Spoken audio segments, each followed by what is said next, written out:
Hello friends, আজকে জাম মাখা করছি বাড়িতে। দেখো সবাই কেমন লাগলো খেয়ে। খাওয়া দাওয়া করে তো আমরাই বুঝবো কেমন হয়েছে, তাই তোমাদেরকে শেয়ার করলাম যে জাম মাখাটা কেমন হয়েছে।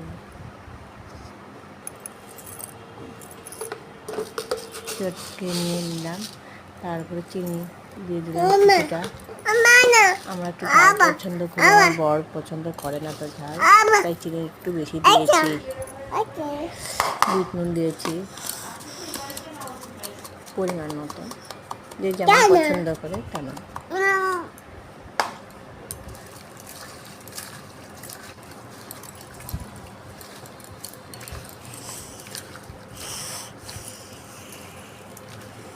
দেখো মাখা হয়ে গেছে, এখন একটু তেল দিয়ে দেবো, সরিষা তেল।